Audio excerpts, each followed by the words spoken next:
नमस्कार, study IQ IAS Hindi channel पर आपका स्वागत है। मैं हूं अमृत उपाध्याय। आज एक इम्पॉर्टेंट खबर का जिक्र आया है, बहुत ज़्यादा चर्चा में है। वो खबर है रूस और अमेरिका के बीच क्यों एक बार फिर से तनातनी है। इस बात को समझिए।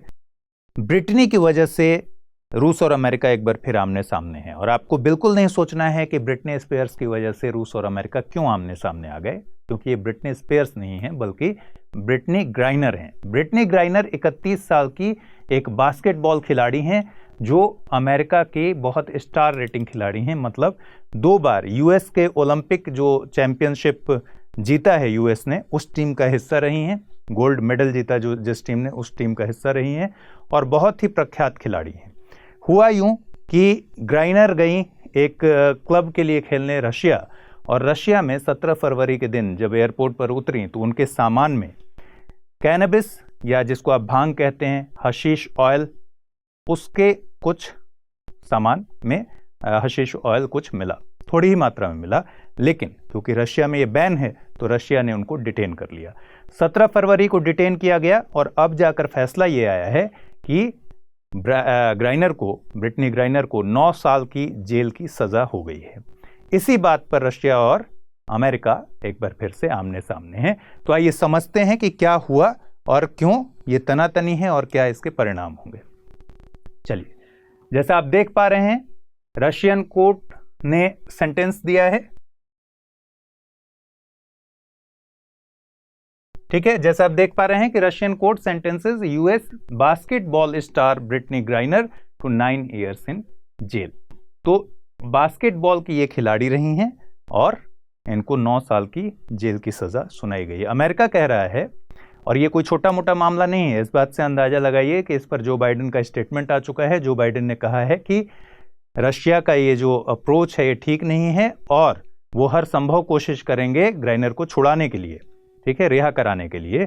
तो ये दोनों बड़े नेशन के बीच में एक बहुत बड़े मुद्दे के तौर पर उभरा है और इसके परिणाम आने वाले समय में देखने होंगे। चलिए, तो ब्रिटनी ग्राइनर के बारे में आपको जो जानना है कि बास्केटबॉल की खिलाड़ी हैं, 2 बार की यूएस ओलंपिक चैंपियन टीम का हिस्सा रही हैं। इस टीम ने गोल्ड मेडल जीता था और 2 बार उस टीम का ये हिस्सा रही हैं।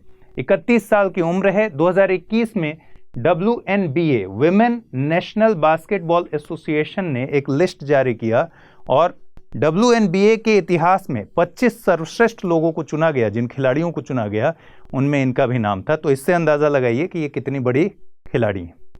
ठीक है, 2014 से ये रूस के UMMC एकटेरिनबर्ग की टीम में शामिल हुई हैं और जो यूएस में जिस टीम के लिए खेलती थी ये फोनिक्स मरकरी टीम का वहां हिस्सा थी।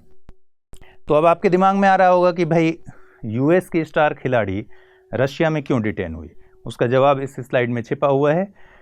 यूएस में जो जिस टीम का ये हिस्सा है उसमें जब सीजन ऑफ चलता है तो ये जाती हैं रशिया एकटेरिनबर्ग की टीम के साथ खेलने के लिए, और इसी के लिए ये जा रहे थे 17 फरवरी को। 17 फरवरी को रशिया के एक एयरपोर्ट पर इनको डिटेन किया गया। वहां ऑफ सीजन में खेलने के लिए गई थी और ये 2014 से वहां जा रही हैं, हिस्सा लेती रही हैं लगातार। ठीक है, ब्रिटनी को जेल क्यों हुआ? रूस के एयरपोर्ट पर जैसा मैंने बताया कि कैनबिस या हशीश ऑयल पकड़ा गया इनके सामान में। अब ब्रिटनी का कहना है कि दरअसल जल्दबाजी में इन्होंने पैकिंग में वो सामान पैक करते हुए गलती से इनसे हशीश ऑयल छूट गया। कोई इंटेंशन नहीं था, कोई इंटेंशन ऐसा नहीं था कि हम रशिया के लॉ को वायलेट करें, लेकिन उन्होंने फाइनली कोर्ट में ये मान लिया कि हाँ मुझसे गलती हुई है, लेकिन मेरी ज़िंदगी मत ख़त्म कर दीजिए, मेरे पूरे करियर को मत ख़त्म कर दीजिए। 9 साल की सज़ा बहुत बड़ी सज़ा है। तो अब ये हशीश ऑयल जो है, अमेरिका में भी ऐसा नहीं है कि पूरे अमेरिका में इस पर प्रतिबंध नहीं है, लेकिन जैसा आप जानते हैं कि अमेरिका में कुछ राज्यों के कानून अलग होते हैं और कुछ राज्यों के अलग होते हैं। तो अमेरिकन कानून के हिसाब से हशीश ऑयल, एक डॉक्टर ने प्रेस्क्रिप्शन दिया है दलील के तौर पर कि इनको जोड़ों के दर्द के लिए, पेन रिलीफ के लिए हशीश ऑयल प्रेस्क्राइब किया गया है डॉक्टर की तरफ से। लेकिन रशिया में, पूरे रशिया में इस पर प्रतिबंध है। साथ ही मेडिसिनल जो काम है, कई जगह ऐसा होता है कि हशीश वगैरह पर प्रतिबंध होता है लेकिन मेडिसिन के इस्तेमाल के लिए उस पर प्रतिबंध नहीं होता। कई देशों में ऐसा है। तो रशिया में मेडिसिन के यूज़ के लिए भी हशीश ऑयल, कैनबिस प्रतिबंधित है। ठीक है, यही इन्होंने तर्क दिया वहां कि क्योंकि मुझे प्रेस्क्राइब किया गया था, मेरे पास था, मैंने गलती से अपने सामान में पैक कर लिया, मैं जानबूझकर ऐसा नहीं करना चाहती थी कि रूल का वायलेशन हो। रशिया इस तर्क को मानने को तैयार नहीं है, ठीक है, क्योंकि रशिया में कैनबिस पर प्रतिबंध है। अब समझिए हुआ क्या दरअसल, ये मामला इतना बढ़ा क्यों। 17 फरवरी को जब इन्हें डिटेन किया गया, ठीक, और ठीक एक हफ्ते बाद 24 फरवरी को रशिया यूक्रेन पर इन्वेजन करता है, इन्वेड करता है, ठीक है, अटैक करता है। तो 7 दिन के बाद क्या हुआ, रशिया ने जब यूक्रेन पर अटैक किया और रशिया पर वैश्विक सैंक्शंस लगने शुरू हुए, प्रतिबंध लगने शुरू हुए, तो अमेरिका ने बढ़ चढ़कर प्रतिबंध लगाया। तो रशिया को एक मौका मिल गया यहां, ठीक है, किसके जरिए, ब्रिटनी ग्राइनर के जरिए, कि इस मामले को रशिया अब खींचना चाहेगा और अमेरिका को दिखाना चाहेगा कि भाई मेरी ताकत ये है, ठीक है।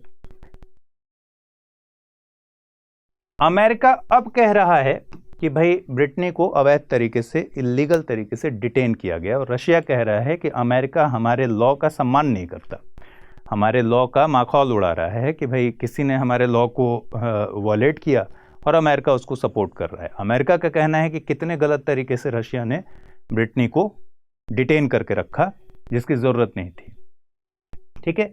रूस और अमेरिका के बीच अब जो सिचुएशन बन रही है कि 9 साल की सज़ा हो गई, अब आगे क्या होगा, होगा ये कि 2 तरह की बातें चल रही हैं। पहले तो 10 दिन का समय है रशियन लॉ के हिसाब से कि ब्रिटनी ग्राइनर रशिया के कोर्ट में अपील करेंगे। उनके वकील का कहना है कि हम उम्मीद कर रहे हैं कि अगले सप्ताह में मॉस्को कोर्ट में उनके अपील को सुना जाएगा और उस पर निर्णय लिया जाएगा। लेकिन दूसरी जो बात चल रही है वो बहुत इंपॉर्टेंट है। रशिया और अमेरिका के बीच एक डील पर भी बात चल रही है, जो संभवतः अमेरिका ने ही ये प्रस्ताव दिया है कि कैदियों की अदला बदली की जाए, मतलब स्वैपिंग की जाए। कहने का मतलब कि अमेरिका के जेल में बंद एक बहुत ही बड़े अपराधी का नाम है विक्टर बॉट, ठीक है। विक्टर बॉट छोटा मोटा आदमी नहीं है। विक्टर बॉट वो आदमी है जिसने बड़े बड़े हथियार सप्लाई किए दुनिया के अलग अलग देशों में, और उसकी खासियत क्या रही है, उसकी खासियत रही है कि वो विद्रोहियों को भी हथियार सप्लाई करता है और साथ में जो सैन्य संगठन और जो सरकार उसके अगेंस्ट लड़ रही होती है उसको भी सप्लाई करता है एट द सेम टाइम। मान लीजिए सोमालिया में विद्रोही गुटों को भी उसका सप्लाई हो रहा है, कारोबार हो रहा है उनसे, और उनके खिलाफ जो सशस्त्र बल चल रहे हैं उनको भी सप्लाई किया जा रहा है। और ये छोटे मोटे सप्लाई नहीं है, ऐसा मत समझिएगा कि 2-4 पिस्टल भेज दिए थे सप्लाई में। ये मिसाइल से लेकर उस तरह के हथियार जो युद्ध में इस्तेमाल होते हैं, ये इतना बड़ा कारोबारी है हथियारों का। ये आर्म डीलर जो है बेसिकली रशिया का है, रूसी नागरिक है, ठीक है। तो विक्टर बॉट को छोड़ने पर विचार कर रहा है अमेरिका, जिसके बदले में ब्रिटनी ग्राइनर और पॉल विलम, इन 2 लोगों की बात आ रही है सामने कि इनको छुड़ाया जाएगा, और बाकी अमेरिका इस कोशिश में है कि जिन लोगों को वहां डिटेन करके रखा गया है उन्हें भी छुड़ाया जाए। बदले में जिसकी बात हो रही है वो है विक्टर बॉट, और विक्टर बॉट जो है वो बहुत बड़ा स्मगलर रहा है, ड्रग स्मगलर, आर्म ट्रेडर। लेकिन इसको रशिया बताता है कि ये हमारे यहाँ का व्यवसायी है और इसने कोई अवैध काम नहीं किया है। तो अभी इस तरह की खींचतान रशिया और अमेरिका के बीच चल रही है, और दोनों जगहों पर जो हाई लेवल मीटिंग्स हैं वो चल रही हैं। तो इस मामले में अब ये देखना होगा कि पूरे जियोपॉलिटिक्स में किस तरह का असर पड़ता है, और रशिया क्या स्टेप लेता है या अमेरिका क्या स्टेप लेता है, या क्या दोनों इस बात पर सहमत हो जाते हैं कि कैदियों की अदला बदली की जाए। लेकिन जो जानकार हैं वो मानते हैं कि अगर ऐसा हुआ कि विक्टर बॉट को छोड़ा गया ब्रिटनी ग्राइनर के लिए, तो ये एक बड़ी भूल साबित हो सकती है अमेरिका की तरफ से। तो फिलहाल इस मुद्दे को आप इस तरह से समझिए, और बाकी दुनिया में हर जगह तनाव चल ही रहे हैं, आपको पता है चाइना में क्या स्थिति है, ताइवान में क्या स्थिति है, ठीक है। तो अगले एपिसोड में हम फिर से किसी ऐसे ही मुद्दे को समझेंगे। अपना ठीक से ख्याल रखिए, ठीक से पढ़ाई कीजिए, कुछ चीज़ों को इसमें नोट कर लीजिएगा। इस कहानी को आप समझ गए होंगे। उम्मीद है कि ये एपिसोड आपको पसंद आया होगा। नमस्कार।